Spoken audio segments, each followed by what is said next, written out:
السلام عليكم. في إليت بودكاست بنكمل سلسلة شباب طموح، واجهات مشرفة. الحقيقة الشباب اللي أنا اخترتهم يمكن أنا متحيز شوية لشباب شركة العلا.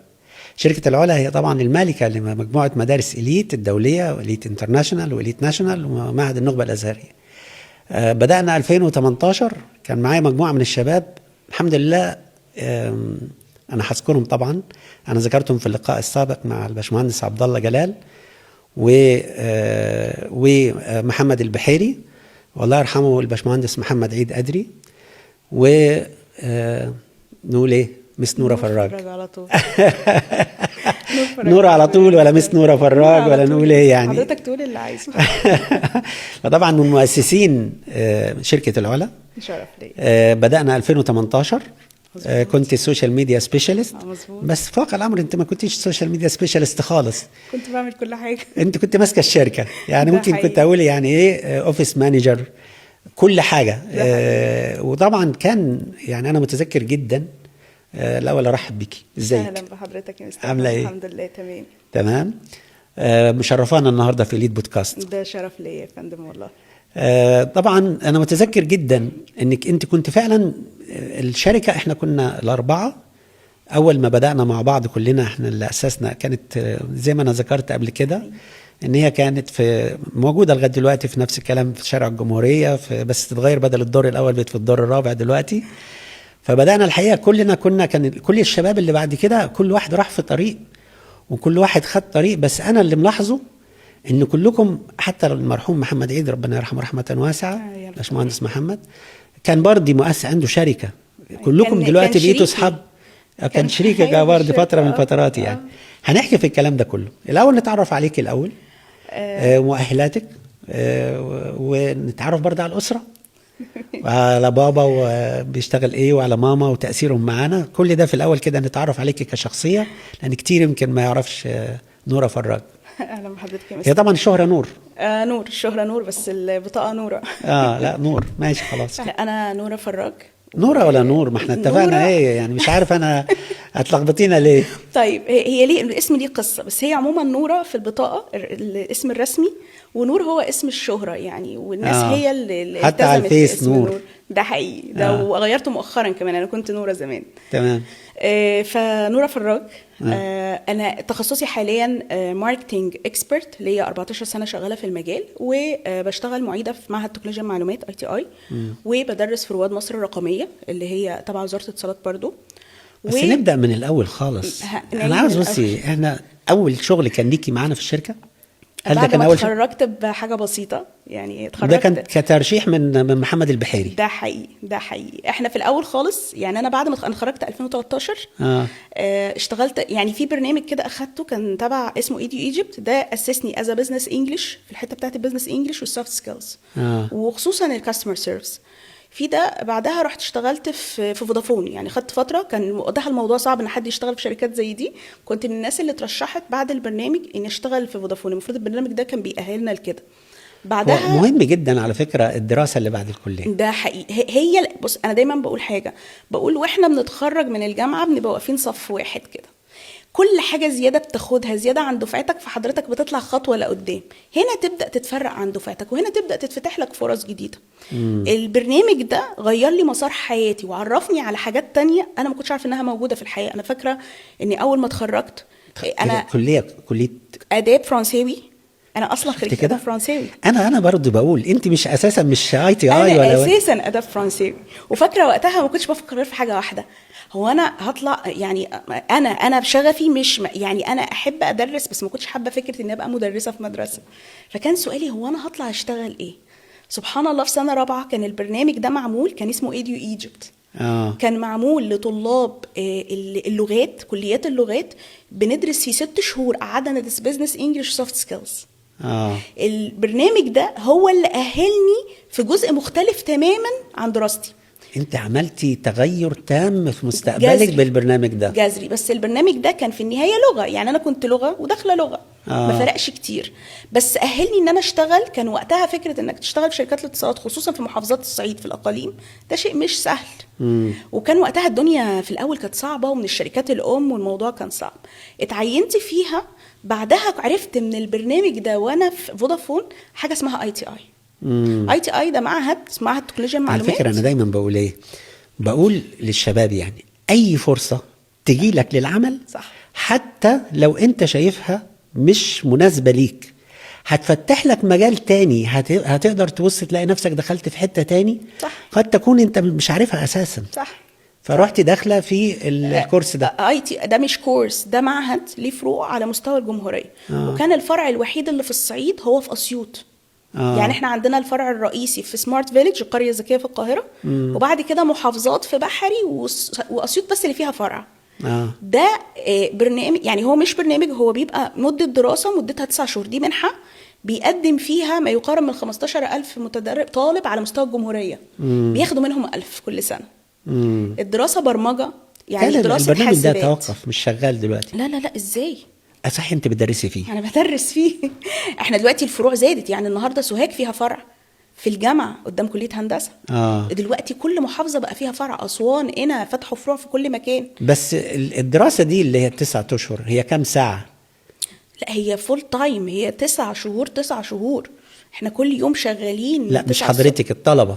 ما الطلبه انا كطالبه لما مجرد ما اتقبلت، طبعا هو يعني بيبقى فيه طبعا اقرارات بنمضي عليها بالالتزام، يعني لان بيبقى الطالب لازم يبقى متفرغ، والحكومه بتديله مرتب على تفرغه ودراسته. يعني انا بدرس وباخد فلوس عشان افضل منتظمه مده دراستي. الموضوع ما كانش بسهوله، يعني احنا بنقعد 9 شهور. وانت اساسا جرجا؟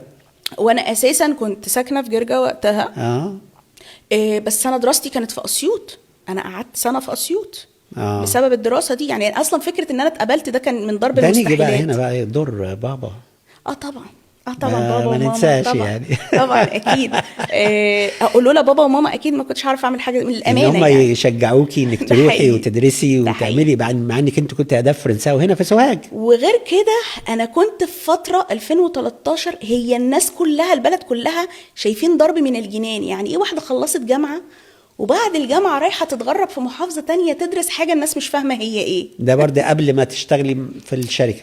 بعد ما اتخرجت، قبل ما اشتغل في العلا. انا كان وقتها فكره ان انا اتقبل في برنامج 1000 بس على مستوى الجمهوريه. اثناء الكليه نفسها؟ لا بعد الكليه كان برنامج ايديو ايجيبت. انت توهتيني، خلي بالك. بعد الكليه كان في برنامج اسمه ايديو ايجيبت، ده كان مدته 6 شهور. ده كان بزنس انجلش وسوفت سكيلز وكاستمر سيرفيس. حلو. البرنامج ده اصلا كان مين اللي بيرعاه؟ وزاره الاتصالات. فروحتي داخله في البرنامج بتاعك. منه عرفت ان في برنامج تاني او منحه اسمها ITI 9 month.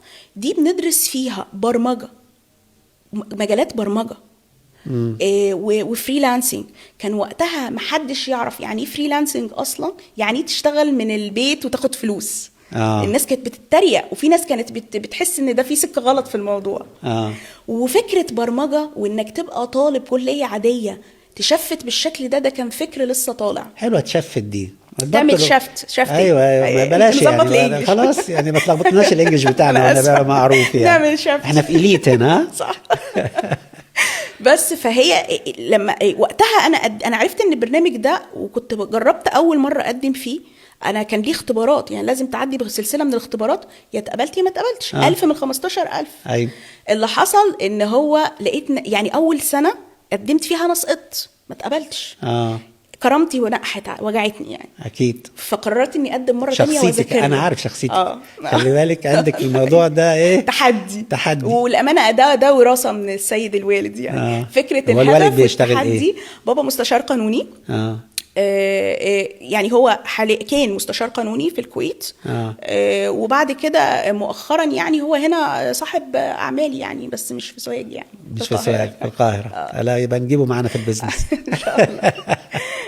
بس فكان بعدها بعد ما اتقبلت في ITI درست 9 شهور. كان وقتها بقى احنا بنعمل شقلبه للمخ من حد كان اداب فرنساوي فجاه بيدرس برمجه. فكانت فمشيتي فيه بشكل كويس. كانت رحله صعبه جدا. وبعد كده اشتغلت في شركه العلا معانا. في البرمجه فتره، اشتغلت في المجال بتاعي فتره، وبعد كده سمعت عن حاجه اسمها ماركتينج وديجيتال ماركتينج، بدات اتشد كنت لسه مش سيرتيفايد، ما درستش حاجه بشكل رسمي، كنت بجتهد في الدراسه اونلاين، كنت بجتهد في المصادر، وبعدها سبحان الله علاقات بتجيب علاقات يعني. وبعد كده كان ليا زميل محمد البحيري. هيبقى لنا لقاء معاه، خلي بالك، وانا عملت مع عبد الله ومع حضرتك وفاضل محمد على موعد معاه ان شاء الله. يعني احنا اتعرفنا كان في كورس معين او في تدريب معين. كنت انا خلاص يعني بدات ادوس شويه في حته الديجيتال والماركتينج، فقال لي تعالي احنا في شركه العلا، وهي شركه تاسيس مدارس، وهيبقى في اول مدرسه انترناشونال. كان بالنسبه لي يعني كنت حاسه ان الموضوع ممكن يبقى نصبايه مثلا، يعني مدرسه انترناشونال في سوهاج. خلي بالك احنا ساعه ما بدانا 2018 ما كانش فيه الفكر، مجرد انك تقولي انترناشونال سكول محدش بيصدق، محدش يعني عارف يعني ايه انترناشونال سكول. يعني كنا نحاول الكونسبت نفسه ما كانش موجود ان في مدرسه دوليه. صح. يعني ايه دوليه؟ يعني ايه الفرق بينها وبين المدرسه الناشونال؟ يعني فزي ما انت بتقولي كده ايه ان احنا نرسخ فكره مدرسه دوليه في سوهاج، ويبقى ما شاء الله دلوقتي في اكتر من مدرسه بعد ما احنا بدينا بفضل الله يعني. صح. فده حاجه كانت كبيره. ده فتره ذكرياتك عن الفتره دي اللي هي فتره شركه العلا. فيها طبعا اكيد حاجات حلوه وحاجات مش حلوه. كانت اكتر حاجه اثرت فيكي بشكل كبير في الفتره؟ في حاجات كتير قوي اثرت فيا، في حلو فعلا وفي مش حلو، بس خليني اقول ان تجارب تسرعي في الفتره دي خلاني ما شفتش الاحلى. بمعنى انا فاكره انا اشتغلت في الشركه، يعني كنت في الاول انا عشت الحلم معاكم. انا داخله، ما كل اللي معانا كده، احنا عشنا الحلم. كنا بنعمل كل حاجه مع بعض، كنا بنعمل البيزنس موديل والاستراتيجي وفاكره وقتها ان احنا كنا كمان بدانا ندخل نأهل ستاف في مدارس، ندرس لمدرسين في مدارس. كل ده يعني ده كان على ايدي بالتفصيل اللي حضرته. نهله جلال، مس نهله جلال، وكان مستر حسام هريدي. كنا وقتها بنعمل فكره ان مدرسه تؤهل المدارس. انا فاكره حضرتك ليك الجملتين دول كانوا من اكثر الحاجات اللي اثرت فيها لحد النهارده. اول جمله كنت بتقول احنا عايزين نبقى بنوجه المدارس لكل حاجه صح المفروض تتعمل جوه. عايزين نخلي المدرس مثالي نموذجي، دي حاجه. وده اللي خلانا بدانا نشتغل على فكره احنا ندرب المدرسين على طرق تدريس حديثه. ولغايه الان خلي بالك احنا بنعمل الكلام ده بفضل الله. يعني في العلا انا عندي، لا مش في العلا، هنا في المدرسه دلوقتي بنجيب الطلبه بتاعت الكليات ونأهلهم لسوق العمل مجاني. يعني بنجيب طلبة آداب وإنجليش والماث والساينس، وبناخد منهم اللي يرغب يكمل معانا بعد كده. يعني فكل سنة بنطلع مجموعة من الشباب يبقى هو لسه في آخر سنة في الكلية، ويجي يتدرب معانا، ياخد فترة الدراسة زي كده وياخد فترة الأجازة، وبعد كده يبتدي يشتغل معانا على طول بعد كده في المدرسة. احنا محتاجين ده كتير في سوهاج يا مستر أحمد، في كل المجالات. ده حقيقي. إن أنا كمكان عمل ما بقاش باصص لنفسي بس، صح، بباصص لسوق العمل. يعني انا بفكر في فكره ان شاء الله ربنا يوفقني فيها في المعهد النخبه الازهري. انا عاوز اعمل وحده تدريب، تخيل الايه، للشادو تيتشرز اللي هم. حضرتك كنت بفكر في الموضوع ده من زمان على فكره، بس دلوقتي انا الخطوط بتاعته كامله ان شاء الله هتكون عندي، ان انا اديله شهاده عشان اخدم. لان احنا بنعاني ان في ذوي القدرات الخاصه مش بنلاقي حد مؤهل بشكل جيد يراعي الاولاد دي، فهماني ازاي؟ فده نفسي اعمل حاجه على مستوى عالي جدا، وتبقى الشهاده بتاعته معتمده، ان احنا نعمل وحده تدريب للشادو تيتشرز، مش تخدم. انا يعني النيه ان شاء الله نعمل قسم خاص لذوي الاحتياجات الخاصه او ذوي القدرات الخاصه في معهد النخبه الازهري. بس عشان انا اعمل حاجه زي كده لازم اعملها حاجه بإتقان، صح، بشيء كويس. فلازم يبقى عندي وحدة تدريب للناس اللي هتراعي الأولاد. يبقى دي أول حاجة فعلا أنت لمستيها، وإن شاء الله احنا مكملين عليها بإذن الله. تاني حاجة كنت يعني حاجة أنا لسه بقولها لحد النهاردة، أي حد اشتغل معايا هو بسمعها مني كتير ومعروفة بيها. كنت حضرتك دايما لما بنتكلم عايزين نعمل كنت تقول يا جماعة احنا دي فلوس ناس، احنا بنلعب في فلوس ناس. كنت دايما عندك تخوف من حتة فلوس الناس دي. كانت من القيم اللي أنا كنت بركز، يعني أنا كنت بركز، يعني أنا كنت في مرحلة براقب اكتر، يعني ببقى عايزه اتعلم، براقب سلوك كل حد خصوصا البورد الاداري. فدي كانت معلقه معايا يمكن لحد النهارده. انا دايما معروف، دايما اقول عليا مستر احمد كان دايما يدي فلوس ناس، احنا بنلعب في فلوس ناس. اصل خلي بالك موضوع فلوس ناس دي انا اكتر حساسة. ما يقلقني صح. انك انت صح. الناس المساهمه معاك انا دايما بقول التكييف اللي عندي في المكتب هنا لو اشتغل صح. وانا موجود وحدي صح. انا بتحاسب على التكييف اللي شغال ده. صح. ده بقول لك ابسط حاجه في المكتب عندي، ولذلك اروح مثلا اقعد في مكتب تاني، مكتب حد يكون صغير ويكون قاعد فيه، يعني يبقى التكييف شغال. يعني ممكن اقعد مع المساعدين بتاعي بره عشان ما شغلش التكييف، لان دي في الاخر انا هتحاسب مش من المساهم، انا هتحاسب من ربنا. الحساب هناك صح. يعني هيبقى شديد صح. جدا جدا جدا. صح. وربنا يغفر لنا ما لا نعلم. يا رب. يعني يا رب. ده يعني المبدأ بتاع حضرتك ده مبدئي حاليا، يعني مبدئي طول حياتي الحمد لله. لو انت عندك شركه فيها فلوس ناس ولا ايه؟ طبعا طبعا. دلوقتي احنا كل عميل بيشتغل معانا صحيح. هو وثق فينا وادالنا فلوس. طبعا. طبعا يعني الحمد لله عندي العملاء. هو حاليا دلوقتي حضرتك بتدرسي قلتي معيده؟ بدرس في ITI وبدرس في رواد مصر الرقميه، وطبعا بعمل MBA في جامعه سليسكا الفرنسيه، تخصصي ماركتينج برضو. انا خدت سيلز برضو خلي بالك. لا انا تخصصي ماركتينج ان شاء الله. واخد ماجستير وبقول هكمل دكتوراه مش عارفه اكملها امتى. وانا ناويه ان شاء الله. الله المستعان. انا ماركتينج يعني انا داخله ومحدده انا رايحه دكتور فين. ندى عندي واخده ماركتينج وانا واخد سيلز. ما شاء الله. انا داخله يعني الناس لسه بتفكر، طول ما انا مش بفكر انا عارفه انا داخله عايزه ايه ورايحه فين يعني. بس كويس ان الواحد برضه يستمر في الدراسه طبعا. ودي برضه من ضمن الحاجات اللي بقولها دايما للشباب، يا جماعه لازم تدرس اثناء ما تشتغل، ما تبقاش في الكومفورت زون. صح. وتبتدي خلاص انا كده في حته حلوه ومش صح. مش عاوز ازود. لازم ندرس ونزود الدراسه بتاعتنا. طيب كلمينا برضه على البيزنس الخاص بتاعك دلوقتي، بس بعد ما نتكلم على البيزنس الخاص هنرجع لورا كل بيزنس اشتغلتيه واستفدت منه ايه، والحاجه الدروس اللي استفدتيها من كل بيزنس اشتغلتيه. تمام. اول حاجه اتعلمت فيها يعني من بعد العلا، رجعتي تاني ITI تراك ديجيتال ماركتينج، ومن ITI تراك ديجيتال ماركتينج قررت ان انا اعمل حاجتين. اول حاجه كنت عامله، يعني انا كان عندي مشكله في فكره ان في الصعيد لسه ما فيش فكر الIT والتكنولوجي. الكلام ده احنا بنتكلم من 2016 بالظبط. دلوقتي خلاص يعني. دلوقتي الدنيا فتحت الحمد لله، الناس فهمت. كان في الفتره دي ما كانش فيه الكلام ده، فكنت بدات ان انا اعمل مبادره. المبادره دي هي علمتني حاجات كتير في البيزنس وعلمتني حاجات كتير في الاداريات. عملت مبادره تطوير الصعيد، دي كانت بتاهل الشباب في سوق العمل في مجال التكنولوجي. انا بشوفك في حكايه تطوير الصعيد حضرتك دي. كنت يعني مستر احمد، حضرتك من اول الداعمين ليا.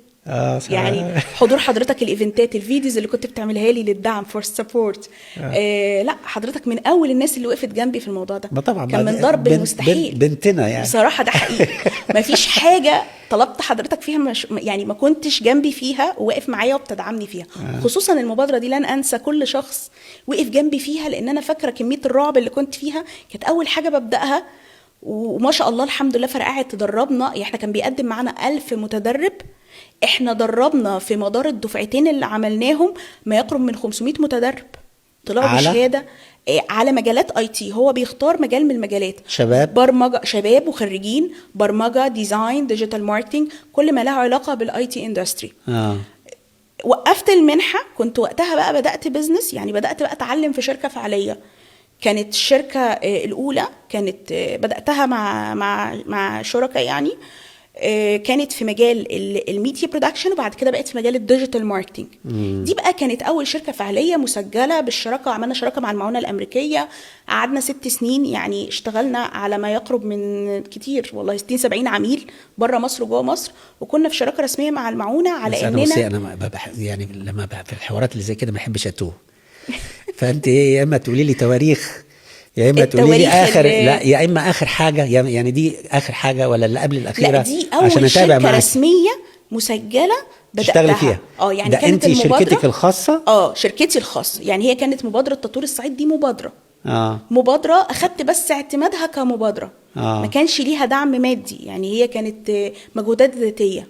دي اول حاجه بعد العلا. بعد العلا على طول. بعد دي عملت بقى اول شركه خاصه. دي كانت مع شركاء تانيين، دي كانت في مجال الديجيتال ماركتينج. قعدنا شغالين فيها 6 سنين. 6 سنين. 6 سنين فترة طويلة. طب استفدت منها ايه؟ اتعلمت فيها كل حاجه. اتعلمت يعني تقلت نفسي في المجال بتاعي، ازاي اتعامل مع عميل، ازاي اقدر اطلع ارقام نتائج حقيقيه، ازاي اعرف ادير فريق، ازاي اتعرض لكل المشاكل. زي ما حضرتك عارف اللي قاعد فوق على الكرسي غير الموظف. لما كنت موظفه كنت بفكر في طريقه، ولما قعدت فوق لقيت ان لا، الناس دي معاها حق، والموظف يبقى مش شايف الصوره كامله. اللي فوق شايف الصوره كامله طبعا. فيظل الموظف شايف ان اللي فوق ايه؟ غلطان. غدار ومفتري وغلطان. وهو لو قعد مكانه هيقول هو ازاي كان هياخد بيعمل نفس ده. القرارات. دي اكتر حاجه اتعلمتها. يعني دايما حتى بقول انا لعبت كل الادوار، فخلاني اقدر اشوف كل دور من زاويه غير اللي تحت شايفها. طيب ال العيوب بقى بتاعت الفتره دي؟ سؤال صعب قوي وعميق وعاجبني، بس محتاج تركيز في اجابته. لا يعني بصي، انا دايما بقول ايه، ممكن انا اقول الفكره ما اجرحش حد بيها، وممكن اجرح بيها حد. ده حقيقي. فانا دايما بقول ايه، think twice. يعني لما تيجي تتكلم فكر مرتين. صح. هو تأثير الكلام اللي هقوله ده هيبقى مش حلو. صح. فاعمل اعادة صياغ صح. للكلام. صح. حابة تتكلمي تقولي وتعيدي لا الصياغ. ما فيش اي مشكله. لا، هي دروس كلها انا استفدت بيها على الشكل الشخصي. يعني صحيح، معنى المشاكل اللي تحصل مع الواحد. صح. كلامك صح. صح. برضه هي استفادة. صح. في النهاية دي خبرات. صح، ده حقيقي. اتفضلي. يعني اول حاجه استفدت بيها كانت دروس سلبيه. كنت في الفتره الاولى مش قادره اعرف ازاي العميل ممكن احافظ عليه اطول فتره ممكنه. دي حاجات تكنيكال بقى. يعني انا كنت شفت ان مهما كنت شاطر تكنيكال، فالمهارات الشخصيه والمهارات البيعيه هي مش رفاهيه، هي اجباري على كل بني ادم، اي كليه، اي تخصص، ايا كان المكان. لان دي حقيقي 50% من نجاح الشخص. دي اول حاجه. الحاجه التانية اللي بنصح بيها حاليا، ان لازم قبل ما تبدأ اي شغل مشروع، خصوصا لو معاك شركاء، معاك مستثمرين، معاك اي طرف اخر، لازم يبقى كل امر مثبت على الورق، كل تفصيلة صغيرة يتم الاتفاق عليها مسبقا، نشوف ديسكريبشن بقى اللي هي الوصف الوظيفي لكل طرف.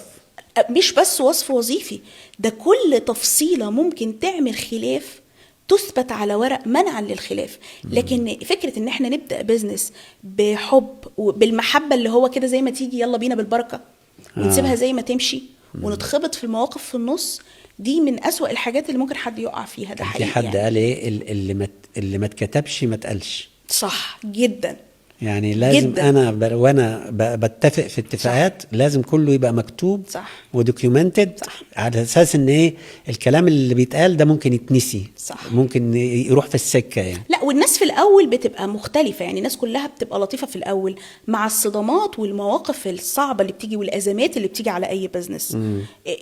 يعني الامور اللي في وتيره الموقف بتختلف تماما. صحيح. شخصيات بتختلف. صحيح. فدايما في البزنس الصح ان كل حاجه يتم الاتفاق عليها مسبقا من اول يوم، ما يتقالش لسه بدري لما تيجي وعادي الدنيا احنا ضامنين بعض واثقين في بعض. لان حقيقي البشر بالاجمع. لا بس انا مبسوط منك. اتغيرت كتير خالص يعني. ليتي فين نور، فين نور بتاع شركه العلا. كنت صغيره بس كنت قوي. لا بس لا، انت كان ليكي يعني، كان ليكي راي وكان ليكي مواقف. انا فاكر كده كويس انك انت ابتديتي في الشركه مش بس الشغل بتاعك، لا بقيتي كل حاجه تعمليها. انا لما بؤمن بفكره هتاخد مني كل مجهود ممكن اقدمه، مش بس حتتي. انا ما بعرفش استمر على حتتي. يعني انا في العلا بس دي سببت لك مشاكل. سببت لي مشاكل كتير، وسببت لي ايه اللي كان ممكن تعمليه على اساس ما تتحطيش في المشاكل ده؟ ولا مش ندمانه انك انت بتحاولي تدخلي نفسك في كل حاجه؟ في كل الاحوال. انا في حياتي كلها الحمد لله يا رب ما عنديش كونسبت الندم مهما حصل لي. انا حصلت لي حاجات صعبه كتير. كونسبت الندم ان انا اقول يا ريت اللي جرى مكان ده، ما بقولوش لسبب، لان اولا دي اختياراتي. انا لو ما اتعورتش مش هتعلم ومش هبقى اتقل واقوى. بس مش عارف ليه افتكرت الاغنيه اختياراتي. مدمره حياتي فعلا. ده حقيقي. ده حقيقي بجد. يعني هي مدمره. ده مدمرها بجد. اختياراتي. لا يعني ما انت بتقولي دلوقتي مش ندمانه. مش ندمانه اطلاقا على اي حاجه. اي موقف عديت بيه فانا اتعلمت منه. المشكله كل موقف بيكسر منك حته او بيسيب فيك علامه. بس حقيقي العلامه دي هي اللي بتفتح لك ابواب اكبر والله بفضل طيب ربنا. بعد الشركه اللي قلت 8 سنين، كان 6 سنين بالظبط. 6 سنين بعت بعد كده؟ نصيبي فيها بعد ما توفى شريكي. كان شريكي باشمهندس محمد عيد الله يرحمه ربنا ويحسن يرحمه إليه. رحمة واسعة. بعد ما توفى هو الحقيقه بفتره قصيره ربنا يرحمه كان شخصيه، كان شخصيه رائعه، وكنا عاملين شغل حلو مع بعض. شفتي كده، انا دايما بقول ايه، اللي كانوا معايا في الشركه كلهم اصبحوا نجوم في في البيزنس ما شاء الله. الله اكبر عليه، كان الله اكبر عليه بجد. وهو على فكره اللي مصمم اليت سكولز اللوجو بتاعنا والايدنتيتي كل ده انا كنت مشاركه فيه، فكان عليا. ربنا يرحمه يعني. رحمه واسعه. بعدها بعت نصيبي فيها ورحت اشتغلت في كرياتيفا، كنت مدير تسويق كرياتيفا بقى، اللي هو مبنى ITI اللي هنا في سوهاج. هو ده مبنى ITI. اشتغلت فيها مدير تسويق 2 سنين، وبعد كده بدأت بقى ايه، لا انا مش متعوده على كده. في نفس الوقت ده كله انت بتدرسي في ITI؟ بدرس في ITI. كان رواد وقتها لسه ما بدأتش، لسه ما اشتغلتش اصلا. كنت بدرس في ITI عادي جدا، وبدرس في مؤسسات تانية كتير زي هيئة بلان انترناشونال وانجاز ومؤسسات كتير يعني. بس كل المؤسسات دي انا از اكسترنال انستراكتور، مش بارت تايم يعني اوف تايم. لكن كرياتيفا كنت مدير تسويق لمدة 2 سنين. كان 2 سنين بالظبط. وبعد كده قدمت استقالة وقررت اني ابدا بزنس جديد مع شركاء جداد. كانت حاجة اكبر شوية for business development. فكانت الخدمات متكاملة. الشركة دي يعني بالظبط ليها 2 سنين لغاية دلوقتي، وانا ستيل شريكة فيها، بس يعني اتوقف نشاط التسويق او قسم التسويق فيها، ويعني شغالة حاجات تانية، وانا ستيل شريكة يعني، بس بشتغل الشغل بتاعي يعني، العملاء بتوعي والفريق بتاعي وكده. ايه اكتر حاجة في الماركتينج بتحسي ان في سوهاج بنفتقدها؟ اولا الكفاءات والمهارات، وان الناس تفهم يعني ايه ماركتنج، ده مش موجود لحد النهارده. تخيلي انا دايما بقول الحكايه دي، مش موجود. يعني الناس بيتهيأ لها انه موجود. انا بشتغل ماركتنج مع نفسي، ولجأت الكتير جدا لشركات تعمل ماركتنج. يعني ببدأ، طب انت بتعمل ايه زياده؟ طب انا مش واخد ماركتنج ومش تخصص ماركتنج، بس الخبره في السوق، يعني في الخبرة ان انا بعمل ماركتينج من خلال الخبرات الحياتية. فلما بلجأ لشركات حتى القاهرة، يعني في ناس جابت لي ناس من القاهرة، بقعد اسأله اسئلة، طب انت هتعمل كذا، طب كذا، طب كذا. لما بسأله بحس ان هو معلش انا اسف فاضي. هل ده انا صح كلامي كده ولا؟ حضرتك خلينا نترجم كلام حضرتك انك مش لاقي فاليو حقيقية تدفع فيها فلوس. ده حقيقي. بالظبط كده. ليه؟ لان الناس دلوقتي احنا بقينا مع ظهور هوجة IT والديجيتال ارت وعالم الديجيتال عموما والAI، الناس بقت بتاخد قشور وتبني عليها. بمعنى الناس بتقول الماركتينج يعني يبقى مثلا شغل السوشيال ميديا، يقول لك ده ماركتينج او شو. يعني في النهاية هو بيعمل ايه؟ هو بيشبه حاجة زي الماركتينج اللي بتبدأ من أول التأسيس ومن أول الأوبريشنز ومن كل حاجة، يختصرها في بوستات على فيسبوك، صفحة فيسبوك. ده مش ماركتينج. صحيح، ده مش ماركتينج. يعني أول حاجة المفروض، يعني على حسب معلوماتي البسيطة، يعني اللي هي دراسة السوق. ده ألف ب. يعني أنا لما أجي بعمل مثلا دلوقتي مشروع الأزهر، أنا بعمل حاجات بعتبرها صحيح، أنا بعملها بشكل تلقائي وبدون كده. مثلا رحت منزل فورم استمارة، مين يرغب يدخل أولاده معهد النخبة الأزهري الخاص. هايل. فاهمة إزاي؟ أنا عملت كده دراسة سوق على نوعية الناس وأعداد الناس اللي ممكن تقدم في معهد النخبة الأزهري. أنا بقول أنا مقدم مثلا عندي حوالي 1000 أسرة بلا مبالغة، أو يعني عدد كبير، مش فاكر كام بالضبط صراحة يعني. لكن أنا بالشكل البسيط ده، اللي هي مجرد عملت فورم استمارة ونزلتها على الفيس، وقلت للناس مين عاوز يدخل معهد النخبة الأزهري، ولا إذا كنت ترغب في دخول المعهد النخبة. فأنا عملت كده الكاتيجوريز اللي الناس اللي بترغب إن تودي معهد أزهري خاص. ما حدش بيعمل كده. اللي هي دراسة السوق، هل يقبل إن نعمل معهد أزهري خاص في سوهاج ولا لا؟ وده سبب فشل اغلب المشروعات. انا في مره كنت في زي ويبينار كده، كان في ناس اصحاب بيفكروا يعملوا مشروعات او اصحاب مشروعات. كل السؤال ايه راي بيسالوا الهوست المضيف، ايه راي حضرتك يا باشمهندس ان مشروع الكذا؟ فلقيت ان الناس مش فاهمه فكره انت السؤال اللي بتساله ده اجابته ايه.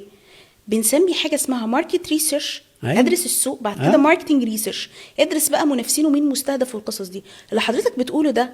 برغم ان حضرتك يعني حضرتك طبعا دلوقتي دارس ماركتنج، بس لو حضرتك عامله بدون ما تدرس فهو يعني سبحان الله بتبقى عامله زي التالنت كده. ده بنسميه ريسيرش ابروش، ان انا اعمل سبل وطرق دراسه تخليني اعرف الحاجه دي مطلوبه ولا مش مطلوبه، الناس عايزاها ولا لا، السوق محتاجها ولا لا. هي الفكره كرييتيف مبدئيا. على فكره انا عملتها زمان، شوفي زمان في 2016 عملتها في ديت انترناشونال. حصل عملت بردي زي كده على ايدي. سؤال بسيط، انت تودي اولادك انترناشونال وتودي بريتش ولا امريكان؟ صح. فلقيت معظم الناس اختارت البريتش واختارت الانترناشونال، فعرفت ان انا ابدا بالبريتش في الاول مش الامريكان. صح. لان لقيت الفئه المتعلمه اللي هم كانوا مستهدفين ساعتها كلهم اختاروا بريتش، ما اختاروش الامريكان، مع انه الاصعب مع انه الاصعب كتير.